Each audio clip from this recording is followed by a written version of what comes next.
Nós vamos abrir a palavra, irmãos, em Êxodo, no capítulo 14. Êxodo, capítulo 14, vamos dar continuidade às exposições do livro. Hoje,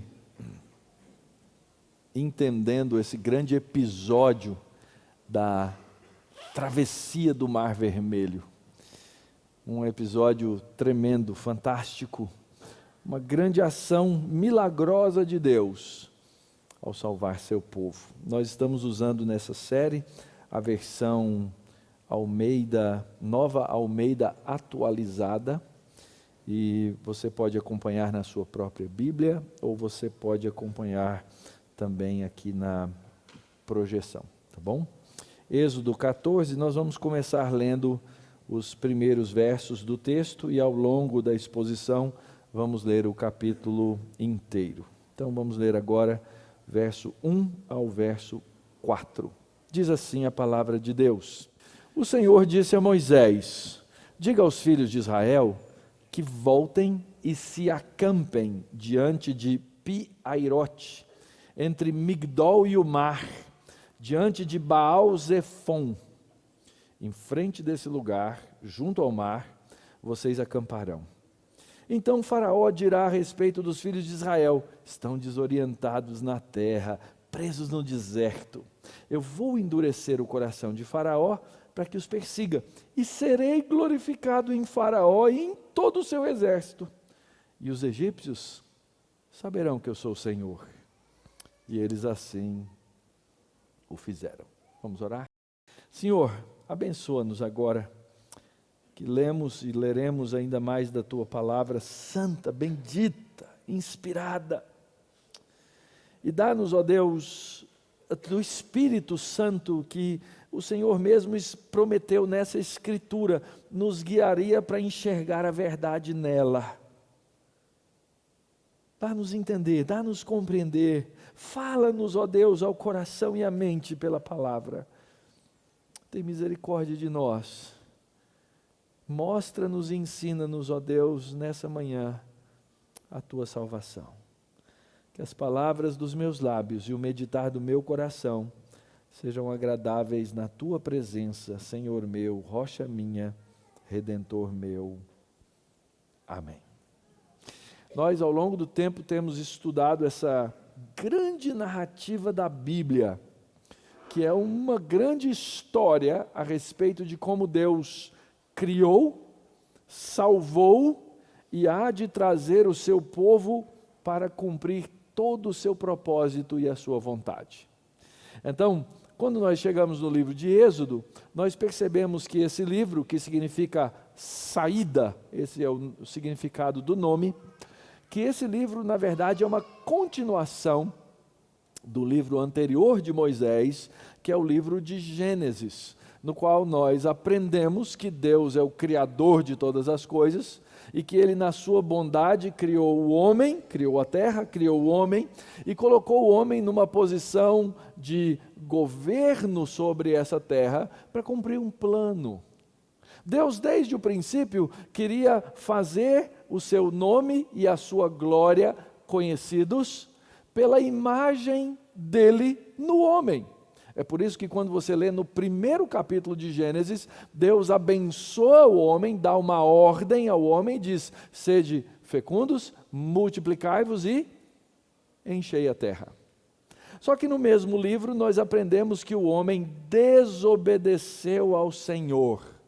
E tendo desobedecido ao Senhor, ele recusa-se a cumprir a vontade de Deus, ele tenta não encher a terra, ele tenta glorificar a si mesmo e colocar-se no lugar de Deus.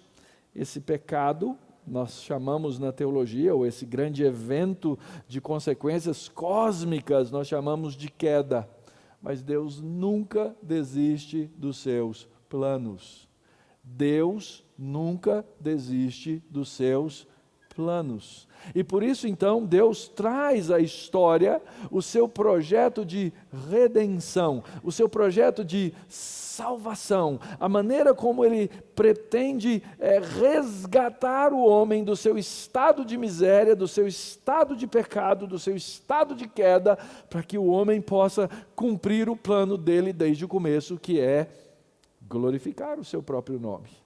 Então Deus redime para si, salva para si mesmo um povo.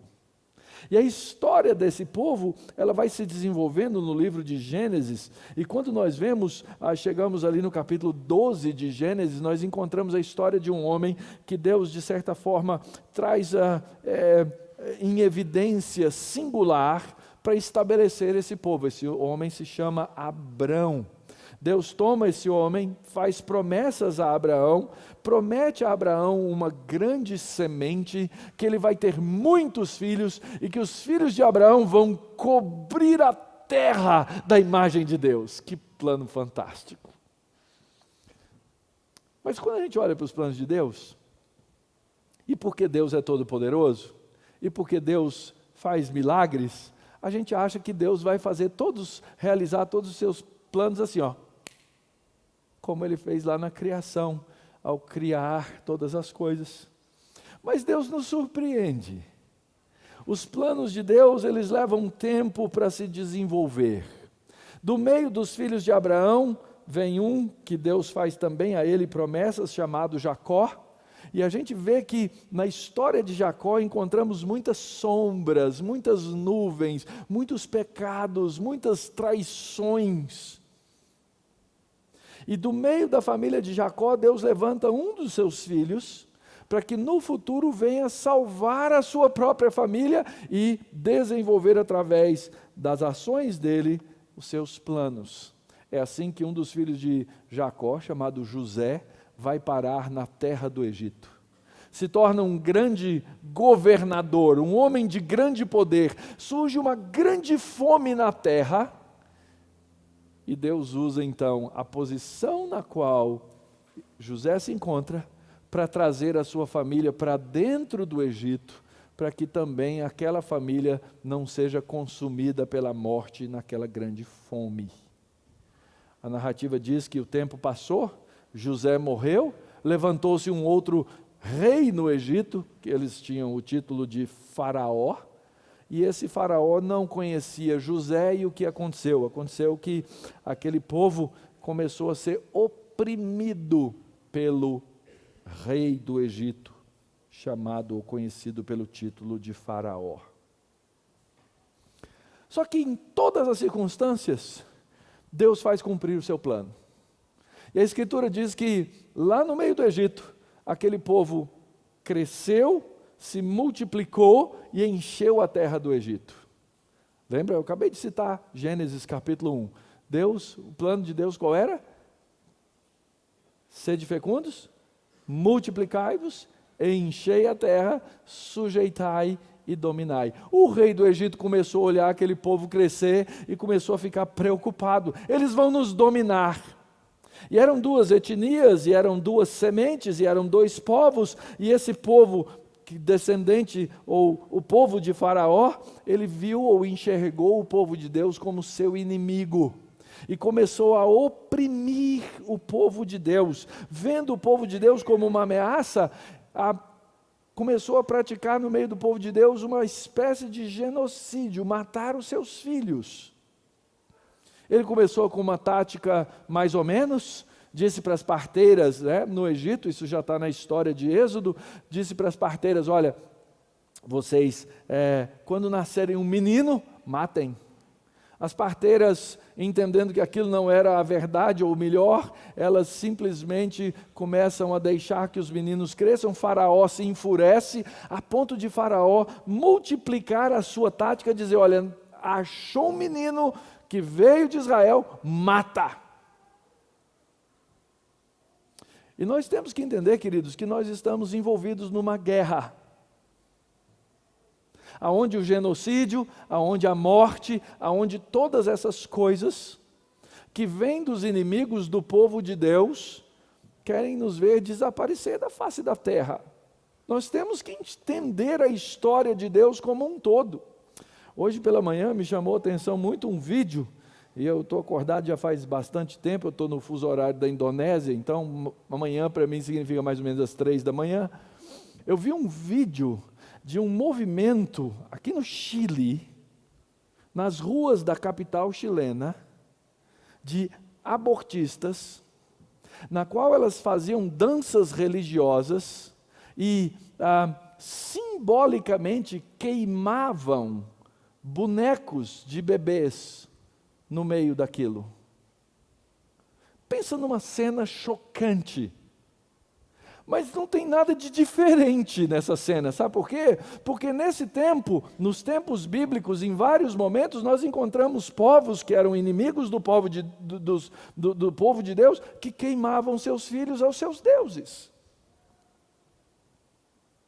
Essa guerra, ela sempre aconteceu. E aqui nós encontramos a guerra continuando, escalando de muitas maneiras, a ponto do texto dizer que Deus olha do céu, vê a aflição do seu povo, e Deus então se coloca em ação para salvar, para redimir o seu povo, para livrar o seu povo, e Deus faz isso por meio da palavra e da ação. Deus fala e Deus age. Mas Faraó não amolece seu coração. O texto vai repetir essa expressão de diferentes maneiras, por hora ou por vez dizendo assim, Faraó endureceu seu coração, em outros momentos dizendo assim, e Deus endureceu o coração de Faraó, e Faraó endureceu o seu coração, e nós encontramos esse Faraó querendo dizer o seguinte, eu não vou deixar esse povo sair. Apesar deles parecerem uma ameaça, ou eles serem uma ameaça, se eu conseguir controlá-los, eles vão continuar a ser meus escravos. Eu vou continuar a mantê-los no seu lugar, eu vou ter essa mão de obra barata para construir os meus monumentos, para construir os túmulos que eles tantos prezavam. Deus então manda 10 pragas. Uma em cima da outra, mostrando que Ele é um Deus que caminha com o seu povo, que Ele salva o seu povo e que Ele não vai deixar o seu povo morrer nessa guerra. Sabe por quê? Porque a guerra é de Deus, queridos. Nós vivemos sim numa guerra, nós vivemos sim num mundo em guerra, nós vivemos sim com inimigos contra a verdade de Deus, porém a guerra não é nossa, a guerra é de Deus. Aliás, no livro de Êxodo, mais adiante, nós vamos ver o texto dizendo assim, o Senhor é homem de guerra. Ele é o Senhor que vem para libertar o seu povo. Então, nessas 10 pragas, quando chegamos na última delas, a mais severa de todas, Deus faz aquilo que Faraó queria fazer com os filhos de Israel. Ele diz, você não deixa meu povo ir, os seus primogênitos vão morrer. E é aí então que nós temos a tremenda festa, a tremenda celebração da Páscoa, quando Deus, por meio de um cordeiro substituto, derrama o sangue que vai ser colocado nas ombreiras das portas, para que os primogênitos dos filhos de Israel não morram quando por ali passar o anjo da morte. E aqui fica um detalhe importante a ser lembrado. O israelita que não colocasse o sangue nas ombreiras das portas, teria também o seu filho morto. Por quê? Porque a Escritura nos ensina que todos nós somos merecedores da morte. Deus é o Deus da vida e Ele livra da morte aqueles que Ele quer livrar. E finalmente então, quando chegamos no capítulo 13, que antecede ao nosso texto, nós vemos a narrativa de Deus guiando o seu povo pelo caminho. Então nos versos 17 até o verso 22, nós encontramos Deus levando o seu povo, Ele presente no meio do seu povo, através da coluna de nuvem e da coluna de fogo, diz o verso 21, o Senhor ia adiante deles durante o dia numa coluna de nuvem para os guiar pelo caminho e durante a noite numa coluna de fogo para os iluminar, a fim de que saíssem ou caminhassem de dia e de noite. Então agora, quando chegamos no capítulo 14, encontramos o povo aonde? Caminhando no deserto, a coluna de fogo e a coluna de nuvem, acompanhando o povo de Deus. Eles já caminhavam por alguns dias, dia e noite. Você pode perguntar assim, mas pastor, como é que eles conseguiam? Eu não sei. A história da caminhada do povo de Deus no deserto é cheia de coisas miraculosas, a ponto de eles terem preservadas as suas roupas e as suas sandálias durante 40 anos. Eu tenho umas camisetas lá que duram uns 5, mas 40 é muito. Deus preserva, são coisas miraculosas que Deus faz. E quando chegamos na nossa narrativa, nesses versos que lemos, Deus fala de uma estratégia muito estranha. Deus fala para Moisés o seguinte: Moisés, fala para o povo que volte. Opa, peraí. A história todinha até agora, 13 capítulos, foi para quê? Foi para eles saírem. E agora o primeiro verbo da ordem de Deus, no versículo 2, ele diz, diga a eles que voltem. Não faz sentido, faz? Nem sempre as estratégias de Deus fazem sentido. Eles estavam caminhando rumo a uma terra prometida, Deus manda eles fazerem uma volta e se colocarem numa posição que nenhum estrategista militar diria para qualquer povo fugindo de um exército inimigo fazer. Faz o seguinte, então imagina que aqui tem um braço do mar, eles iam passar por aqui assim, livres para chegar do outro lado. Deus manda eles descerem no rumo do mar e se colocar acampados no mar ou de costas para o mar. Qualquer um olhando aquilo ia falar assim, estão pedindo para morrer. E Deus dá os detalhes, vão aí nesses lugares todos, nós não temos certeza exata onde são esses lugares. A gente vai lá no Egito, visita os lugares, diz assim, ó, isso aqui é possível, mas certeza a gente não tem. Mas Deus dá toda essa instrução. Olha só a estratégia de Deus, verso 3. Então, Faraó dirá a respeito dos filhos de Israel. Como é que Faraó ia dizer? Ora, Faraó era um grande rei e ele tinha, obviamente, suas torres de comando, seus acampamentos militares em vários lugares, e certamente na saída do povo do Egito, ele tinha gente meio que abiscoitando, essa expressão que a gente fala lá na minha terra, olhando o que eles estavam fazendo nesse processo. Eram espias. E aí então Deus fala assim, ó, dá uma volta, para lá no mar, e Faraó vai olhar, estão desorientados na terra, vou pegá-los. Porque lembra, primeiro pedido, era um pedido de sair por 3 dias e voltar. E agora esse povo sabe que não vai voltar. E Faraó está de olho nesse povo, ele olha aquele movimento estranho, tão desorientados, estão presos no deserto. E aí Deus diz, eu vou endurecer o coração de Faraó, Deus já tinha feito isso várias vezes, para que persiga o povo, e eu serei glorificado em Faraó e no seu exército, e os egípcios saberão que eu sou Jeová. Estratégia de Deus não é a nossa estratégia.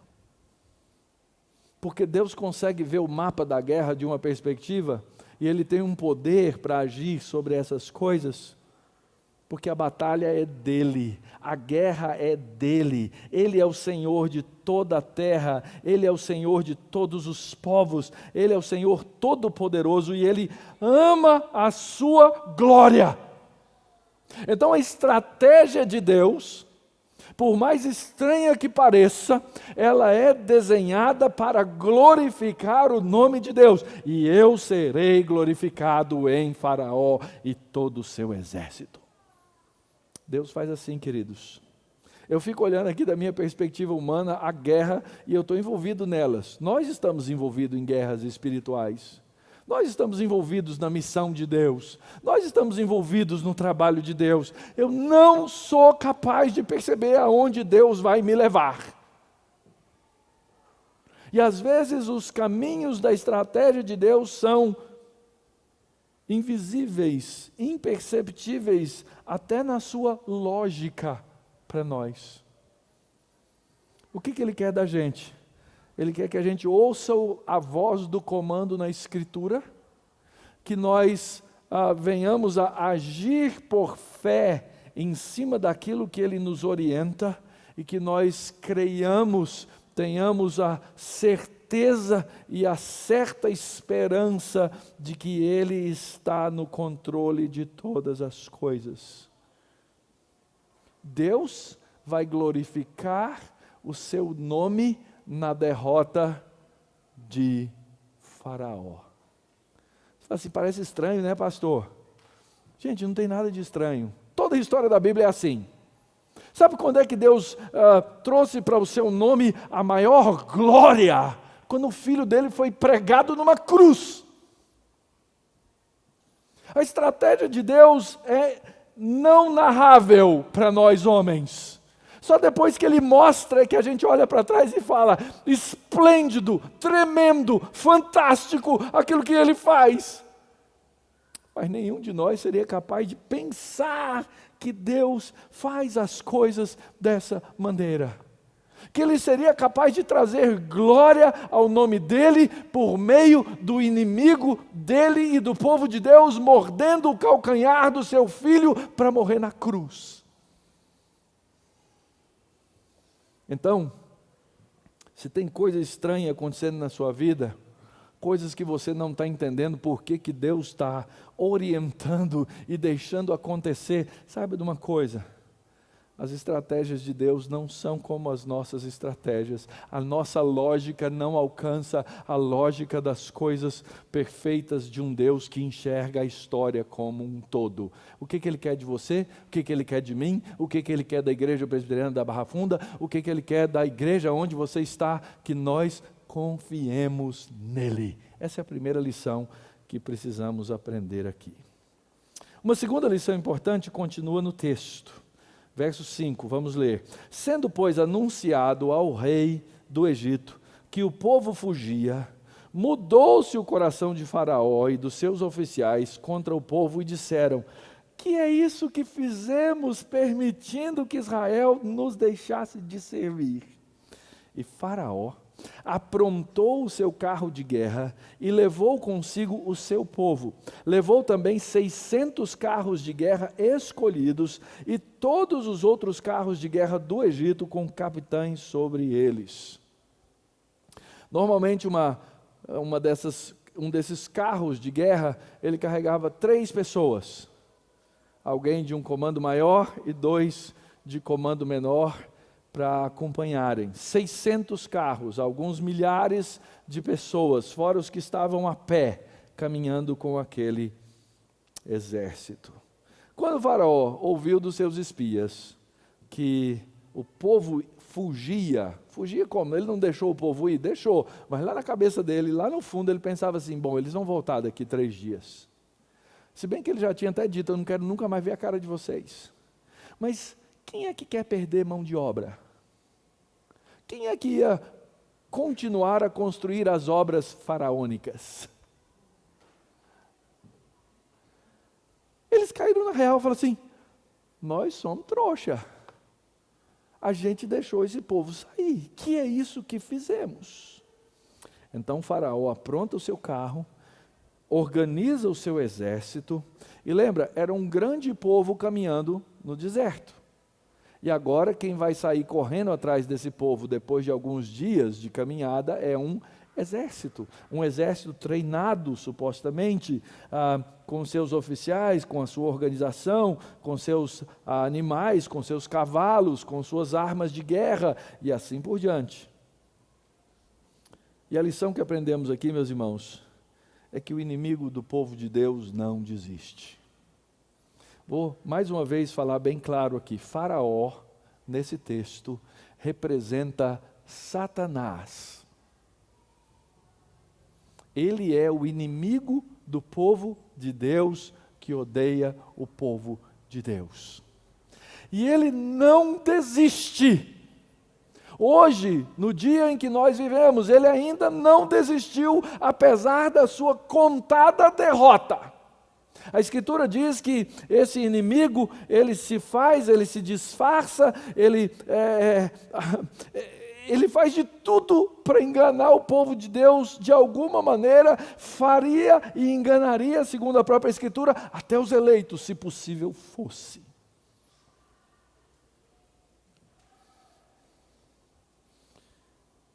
Mais uma vez, Faraó pensava que estava cumprindo seus próprios planos e desígnios, sem saber que estava cumprindo a vontade de Deus, porque Deus falou: eu vou mandar Faraó atrás do povo.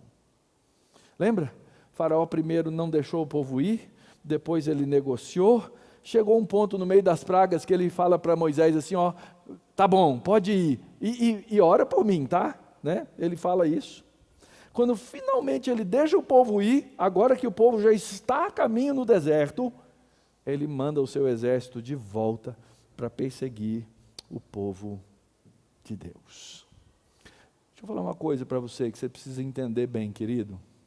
Deus vai glorificar o nome dEle na vida de todos vocês, na vida de todos nós. Mas pode ser que você faça parte desse processo de uma maneira positiva, porque você entendeu pela graça de Deus que você deve glorificar o nome de Deus. Mas se você está aqui hoje, você diz assim: eu não quero glorificar o nome de Deus, eu não gosto de Deus, eu rejeito a Deus, eu não quero a Deus, eu não quero saber dEle, eu vou fazer tudo ao contrário. Sabe o que vai acontecer no fim? Deus vai glorificar o nome dEle na sua vida também. Nem que seja por meio da dor. Deus engana Faraó para glorificar o seu próprio nome. Quando o povo de Deus dá aquela volta no deserto, e Faraó acha que eles estão perdidos, eles nunca estiveram tão claros, ainda que eles mesmos não soubessem, de estar fazendo a vontade de Deus. Mas lembre-se, nós estamos em guerra. Você está em guerra. A guerra é do Senhor. E você precisa aprender a viver no meio dessa guerra, na graça do Senhor. Porque o inimigo não desiste, ele persegue. Verso 8. Porque o Senhor endureceu o coração de Faraó, rei do Egito, para que perseguisse os filhos de Israel. Porém, os filhos de Israel saíram marchando corajosamente. Os egípcios os perseguiam com todos os cavalos e carros de guerra de Faraó, os seus cavaleiros e o seu exército, e os alcançaram acampados junto ao mar, perto de Pi-Airote, diante de Baal-Zefon. Aqui eu tenho que entender os dois planos. O plano que Faraó acha que tem, e que ele desenha, e o próprio plano de Deus. Observe que o texto começa dizendo de novo: porque Deus é que endureceu o coração de Faraó, rei do Egito, para perseguir os filhos de Israel. Se você tivesse chance de parar no meio da estrada, parar a carruagem de Faraó e perguntar assim: Faraó, por que você está correndo atrás do povo de Israel? Você não tinha até dito que era para eles irem? Ele ia falar assim: porque eu quero. Percebem isso? Aquele que é inimigo do povo de Deus, ele tem um coração que é contra as coisas de Deus, e ele desenha e desenvolve a sua vontade contra as coisas de Deus, porque ele quer. A Bíblia é cheia desses exemplos. Deus, segundo o apóstolo Paulo em Romanos, diz assim: Deus os entrega para fazer aquilo que eles querem. E o inimigo então sai nessa perseguição com o seu coração endurecido para tentar, mais uma vez, escravizar o povo de Deus. Essa é uma realidade que continua valendo. Nós vivemos no meio dessa guerra. E nós precisamos entender que esse inimigo, ele não está satisfeito com as nossas ações no exército de Deus. Ele não gosta de quem? Ele não gosta de crente. Ele não gosta de crente fiel. Ele não gosta da igreja. Ele não gosta da ação evangelística da igreja. Ele não gosta que sejamos consistentes. Ele não gosta de nada que corresponde às coisas da vontade de Deus. Aliás, a Escritura é muito clara em dizer isso. Todos quantos querem viver piedosamente, o que vai acontecer com eles? Serão perseguidos. Então, deixa eu dizer uma coisa para vocês. Se a vida está muito calma e muito boa, agradeça a Deus, mas faça a seguinte pergunta: Senhor, será que a coisa não está muito boa assim porque eu deixei a piedade de lado? Será que as coisas não estão muito boas e muito fáceis porque eu simplesmente desisti de viver piedosamente? Resolvi viver como os egípcios? E a gente vai ver que isso acontece com o povo de Deus. Querem ver? Próxima parte do texto. O povo de Deus perde o foco. Deus fala para eles: não passem por aí, voltem, fiquem e se acampem de costas para o mar. Verso 10. Faraó está perseguindo.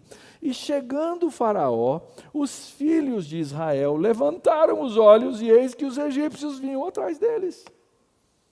E ficaram com muito medo.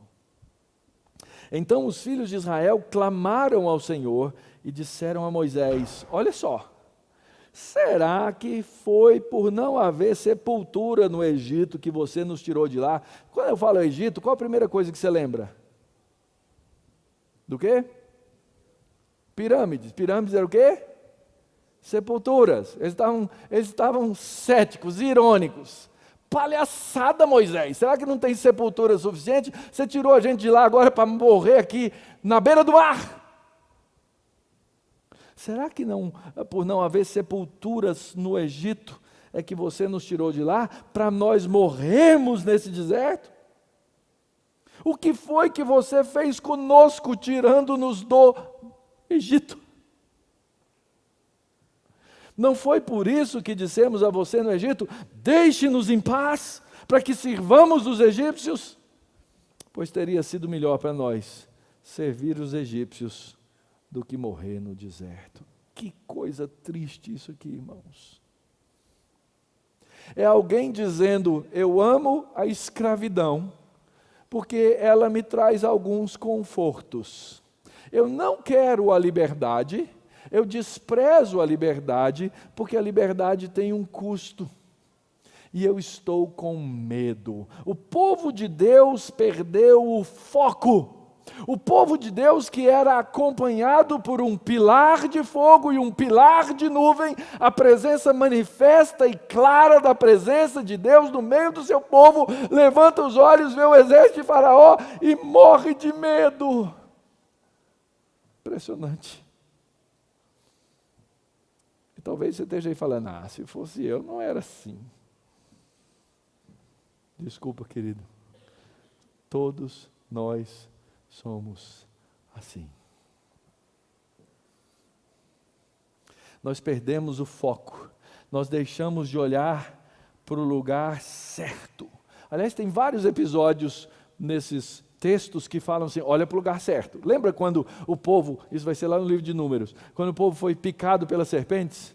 Não parece esquisito que Deus tenha ordenado que Moisés fizesse um poste com forma de serpente e dissesse: levanta esse poste, quem olhar para o poste vai ser curado da picada da serpente? Parece estranho, não é? Pensa que você está num lugar cheio de serpente e você quer se livrar da picada da serpente. Você vai olhar para onde? Para cima ou para baixo? Você vai olhar para baixo. Deus fala assim: tira o olho da serpente, tira o olho do capeta, tira o olho do faraó, tira o olho desse exército e olha para mim. Olha para mim. Mas o povo aqui perdeu-se. O que acontece quando a gente olha para o lugar errado com a perspectiva errada? Exatamente isso. Nós voltamos a gostar, a apreciar aquele estado de morte do qual nós fomos tirados. Pastor, mas eu não faço isso não. Faz. Sabe por que eu sei que você faz? Porque você peca. E Deus mandou o Filho dele morrer na cruz e salvar você para que você fosse livre. E de vez em quando, ou muitas vezes, você volta para o seu estado de escravidão e pecado, e você fica murmurando igualzinho esse povo aqui, dizendo assim: mas aquelas sepulturas já estavam boas. Aí você olha para alguém que evangelizou você e fala assim: que evangelhozinho, hein? Que evangelho que é esse que chama para você ser livre e sofrer? Esse é o evangelho de Jesus Cristo. Esse é o chamado de Jesus Cristo, que diz: tenham o seu foco em mim. Salmo 106 diz assim: pecamos como os nossos pais, cometendo iniquidade, procedemos mal. E o salmista então vai descrever como a gente peca. Os nossos pais no Egito não entenderam as tuas maravilhas, não se lembraram da multidão das tuas misericórdias, foram rebeldes junto ao mar, o mar vermelho. Mas Deus os salvou por amor do seu nome, para lhes revelar o seu poder. Repreendeu o mar vermelho, ele secou e ele os fez passar pelos abismos como por um deserto. Querido, a lição aqui é simples. Eu disse aqui agora há pouco, o que a gente vem fazer aqui no domingo? A gente vem recontar a história da redenção.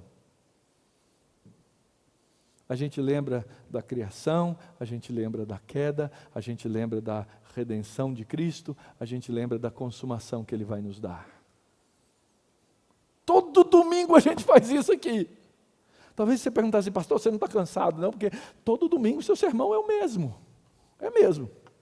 Todo domingo o culto é o mesmo. E no dia que eu começar a inventar novidade, me manda embora, porque eu perdi a cabeça. Por quê? Porque os meus olhos têm que estar focados nessa história de redenção. Como é bela essa escritura, queridos. Como é bela essa história. Como ela fala aos nossos corações. Não esqueça de lembrar dessa história. É por isso que quando o crente vaza da igreja, é por isso que quando ele desaparece, ele começa a perder de vista o foco e a perspectiva da verdade de Deus no meio do seu povo. E esse crente acaba como esse povo aqui, vou voltar para o Egito. Mais adiante eles vão reclamar de fome, vão dizer assim: hoje tem almoço, hein, gente? Como eram boas aquelas carnes, aquelas cebolas do Egito. E alimentamos aquele pecado do passado na nossa vida. Pastor, como é que eu volto ao foco? A palavra de Deus, queridos, ela serve sempre para nos reorientar. É por isso que eu não canso de repeti-la aqui para vocês. Verso 13. Moisés, porém, respondeu ao povo: não tenham medo, fiquem firmes, vejam o livramento que o Senhor lhes fará no dia de hoje, porque vocês nunca mais verão esses egípcios que hoje vocês estão vendo. Que verso glorioso esse verso 14. O Senhor Jeová lutará por vocês. Fiquem calmos. Deus reorienta um povo no meio da sua rebeldia. No meio da rebeldia, Deus podia ter olhado para eles e falado assim: que se lasquem. Mas é o povo dele, ele não desiste do povo dele. Isso vai se repetir várias vezes no livro de Êxodo. Daqui a alguns capítulos a gente vai ver uma das histórias mais estranhas da Bíblia. Deus vira para Moisés e fala assim: Moisés, vou largar esse pessoal. Moisés fala: Senhor, não vale a pena. Não vale a pena. Fica com esse povo. Deus é assim, queridos. Ele reorienta o seu povo pela sua palavra. Ele fez isso várias vezes, em várias histórias. Ele chega para o povo e diz assim: não tenham medo. O apóstolo Pedro diz assim: não tenham medo, não se assustem por causa dessa grande multidão, pois essa batalha não é de vocês, é de Deus. Perdão, isso não é Pedro, Pedro é daqui a pouco, isso é na batalha de Josafá. Não se assustem. O moço do profeta vem correndo para casa e fala para o profeta: profeta, vem um exército aí na estrada, nós estamos lascados. O profeta sai na porta de casa, faz uma oraçãozinha simples. Senhor, abre o olho do jovem, mostra para ele que mais são os que estão conosco do que os que estão com eles. Não tenham medo, o Senhor lutará por vocês, fiquem calmos. E agora Pedro, esse inimigo, o que Pedro fala a respeito dele? Que ele ruge ao nosso redor como um leão. Você já ouviu de pertinho o rugido de um leão? Uns 3, 4 anos atrás eu fui com o Dr. Davi numa viagem à África, e num dos intervalinhos que nós tivemos lá, nós fomos visitar um parquezinho pequeno lá, onde havia alguns animais cativos. E a gente lá conversando sobre XYZ, eu virei de costas para a grade, era com grade, tá? E ele conversando, e ele vendo um pequeno animalzinho se aproximar na minha direção. É alto, gente. Mesmo com uma grade no meio, dá medo.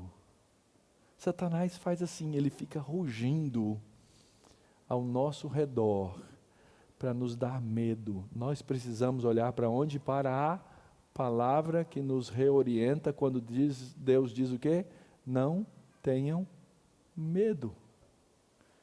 Você vai encontrar isso num dos clássicos da literatura cristã, no Peregrino. Deus fala assim, ó, vai por esse caminho aqui. Vai reto. Você vai chegar no alvo. Mas os leões rugiam na escuridão e davam medo no peregrino. Muitas vezes nossa história é assim, queridos. Nós vivemos com medo porque não aprendemos a nos submeter à reorientação da palavra. Ouçam a voz do seu pastor. Ouçam a voz da Escritura. Não tenham medo. Você tem medo de vez em quando? Eu tenho. Aí, minha voz do pastor aqui, sentado no primeiro banco, volta e meia vira para mim e fala assim: por que você não acredita no que você prega?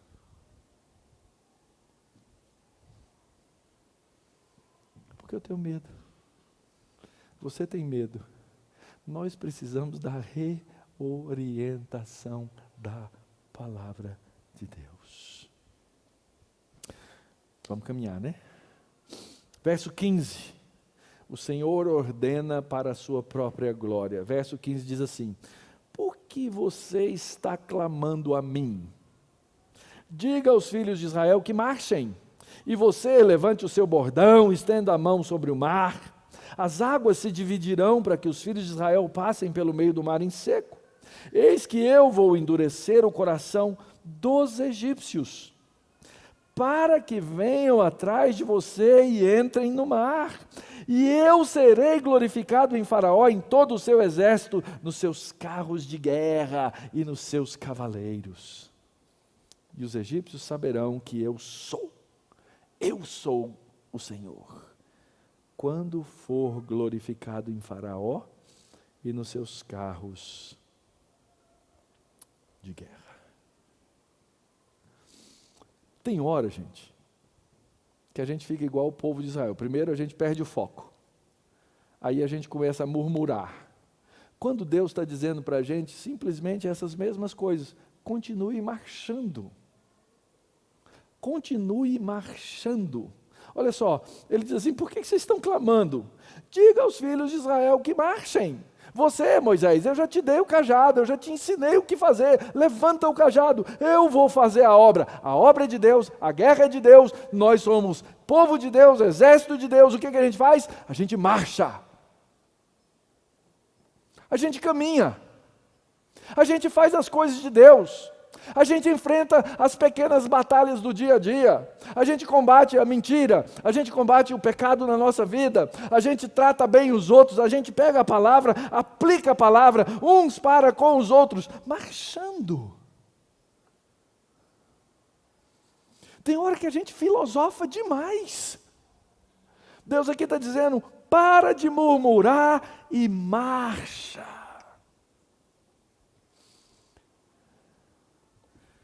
Mas eu reconheço a dificuldade. Aqui para vocês, eu sou pastor. E às vezes, sabe qual que é o meu pecado? Eu fico perguntando o que Deus quer que eu faça, quando eu já sei o que Ele quer que eu faça. E quando eu fico perguntando para Deus o que eu devo fazer, quando Ele já me disse, eu fico travado.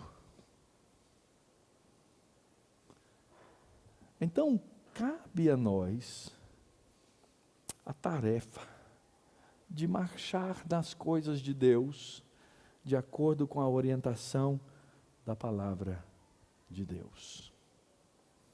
Se você quer saber mais sobre o assunto, depois do culto, vocês perguntam para o reverendo Weber, que escreveu um livrinho exatamente sobre esse tema.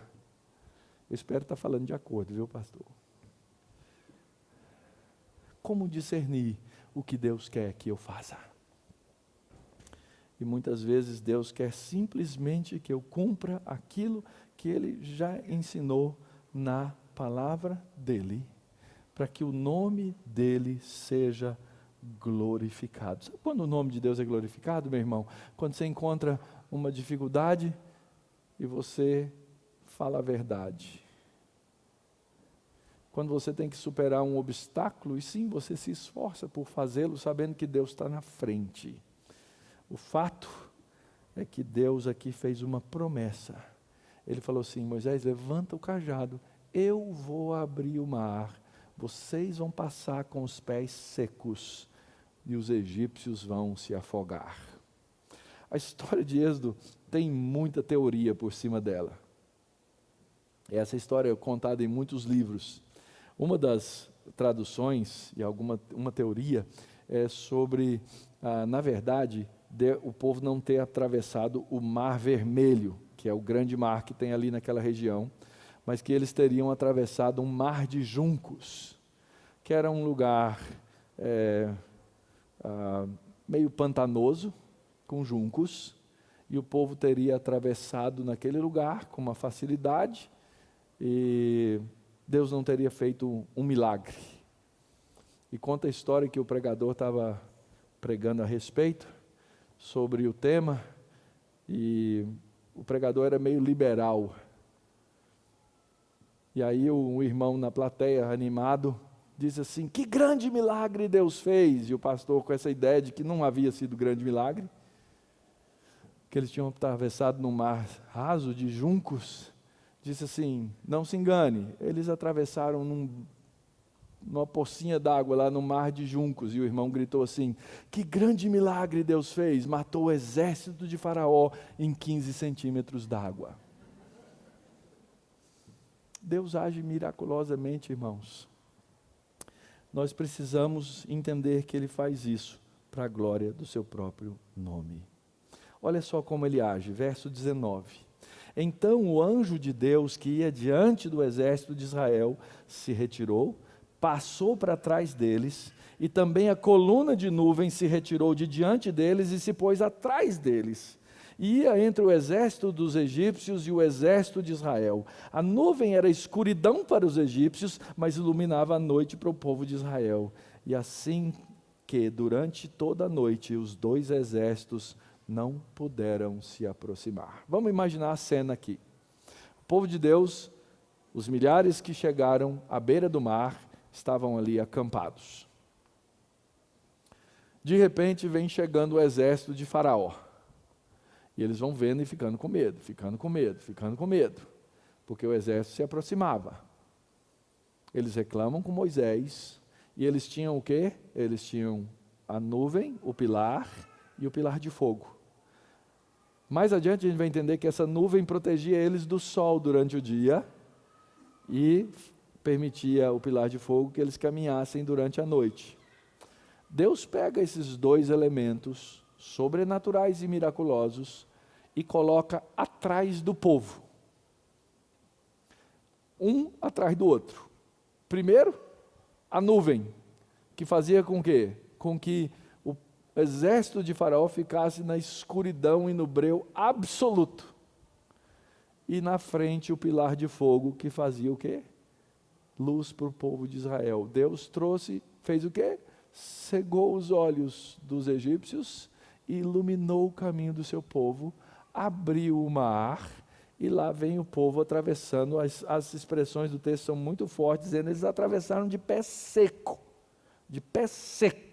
atravessaram com tudo que eles tinham, aquele braço do mar, e esse anjo do Senhor é que fez essas coisas, porque Deus age. Quando é que o anjo do Senhor apareceu antes no texto de Êxodo?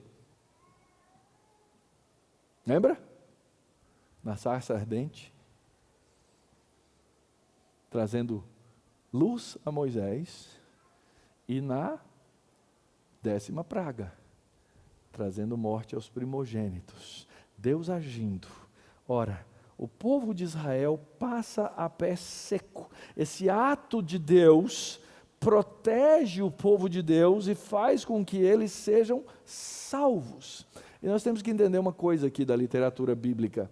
Quase sempre que o mar é colocado, em vários textos de Apocalipse, etc., o mar é um lugar de juízo. Lá no livro de Apocalipse, isso fica muito claro. E Deus fala assim: eu quero que vocês passem no meio do mar. E eles deviam estar com medo. Mas era ou o medo dos egípcios, ou o medo do mar. Deus abre o mar para que eles passem. E aí então, essa foi uma caminhada que durou um grande tempo. Durante toda a noite, os egípcios não conseguiram se aproximar do povo de Deus. E como é que Deus então finalmente os redime? Verso 21. Então Moisés estendeu a mão sobre o mar, e o Senhor, por um vento leste que soprou toda aquela noite, fez com que o mar se retirasse, tornando-se terra seca. As águas foram divididas, os filhos de Israel entraram pelo meio do mar em seco, e as águas foram qual muralha à direita e à esquerda. Moisés obedece, o povo obedece, e o povo então marcha. Deus é aquele que é capaz de tornar o mar em terra seca. Tem várias histórias egípcias, inclusive, dos deuses egípcios tentando manipular as águas. Parece que aqui o autor faz até uma ironia com aquelas sagas e histórias egípcias. Mas o fato é que eles passam por meio do mar, que deveria ser o seu castigo, para lhes trazer salvação. E Deus traz o castigo aos egípcios. Verso 23. Os egípcios que os perseguiam entraram atrás deles, todos os cavalos de Faraó, os seus carros de guerra e os seus cavaleiros, até o meio do mar. Na vigília da manhã, que é entre 2 e 6 da manhã, o Senhor, na coluna de fogo e de nuvem, viu o acampamento dos egípcios e criou alvoroço no acampamento dos egípcios. Emperrou as rodas dos carros dos egípcios, fazendo com que andassem com dificuldade. E então os egípcios disseram: vamos fugir, Vamos fugir da presença de Israel, porque Jeová está lutando por eles contra os egípcios. A guerra é de quem? A guerra é de Deus. O inimigo percebe isso. O inimigo enxerga essas coisas. Deus emperra a roda dos carros. Deus impede os intentos malignos dos homens. Deus faz um vento que abre o mar para que o seu povo atravesse. Deus coloca as nuvens entre o exército de Faraó e o exército do povo de Deus, que é o povo de Deus que marcha. Deus olha do céu e traz a sua providência. Deus traz o pânico sobre os egípcios. Deus faz todas essas coisas. Ele que faz. O que eu tenho que fazer então, pastor? Confia nele, não tenha medo. E o resultado, queridos, é esse. Verso 26. O Senhor disse a Moisés: estenda a mão sobre o mar, para que as águas voltem sobre os egípcios, sobre os seus carros de guerra e sobre os seus cavaleiros. Então Moisés estendeu a mão sobre o mar, e o mar, ao romper da manhã, retomou sua força. Os egípcios fugiram de encontro a ele, e o Senhor jogou os egípcios para dentro do mar. Pensa bem, eles estavam indo atrás, o mar estava aberto, eles estavam indo atrás do povo de Deus, que estava chegando do outro lado. Deus traz uma desorientação para eles, endurece as rodas, eles ficam com medo e começam a voltar. É essa a expressão que está aqui no texto. Eles começam a voltar, e quando eles começam a voltar, as águas os cobrem. E diz o texto que nenhum deles sobreviveu naquele dia. Nenhum deles. Por quê? Porque o juízo de Deus é severo.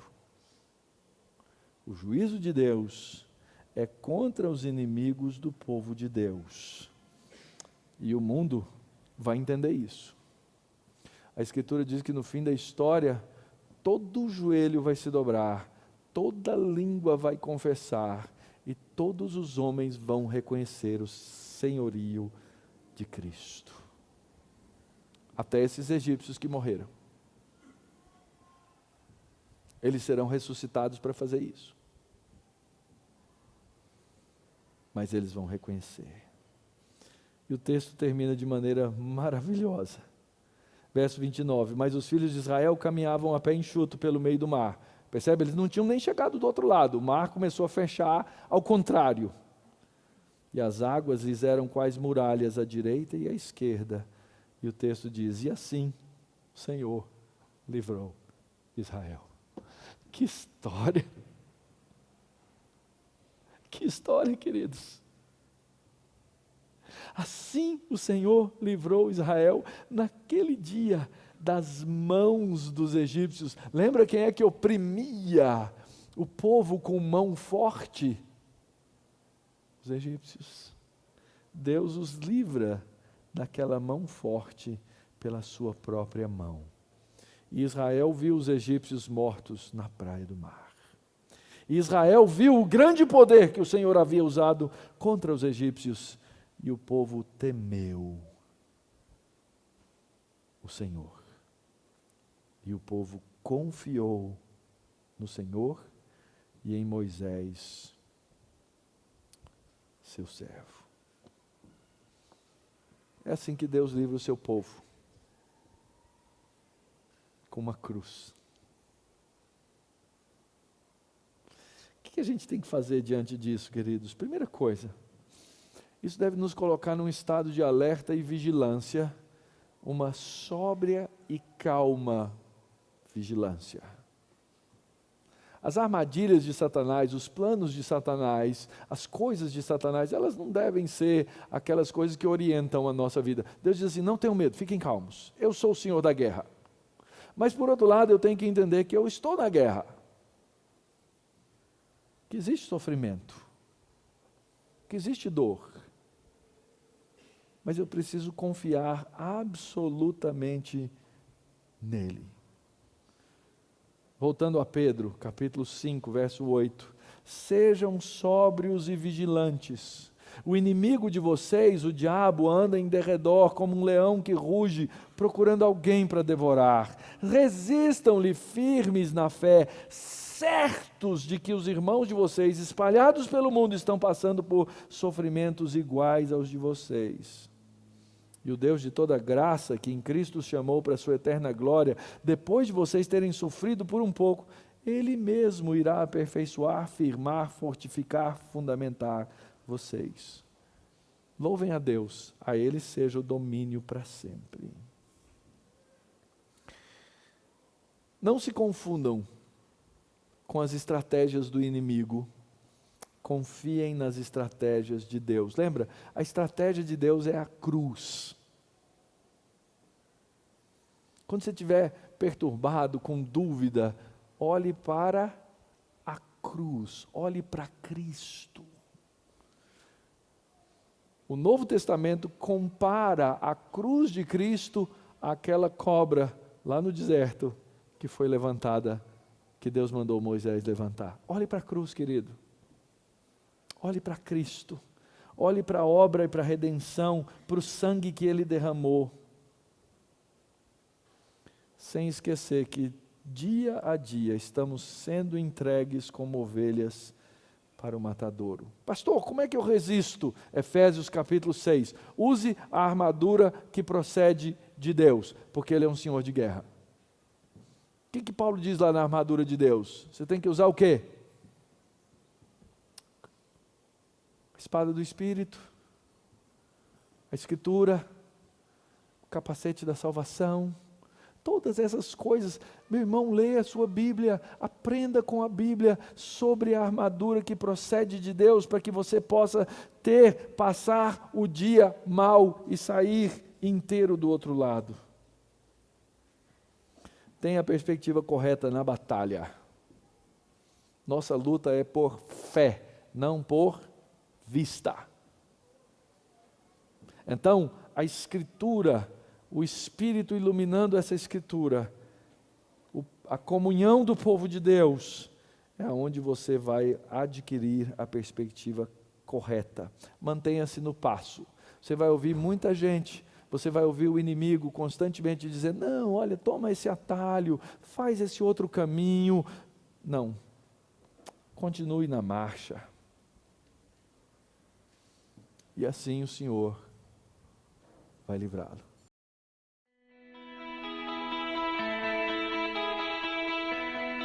Não esqueça de deixar o seu like no vídeo, se inscreva em nosso canal e ative o sininho para receber a notificação dos novos vídeos.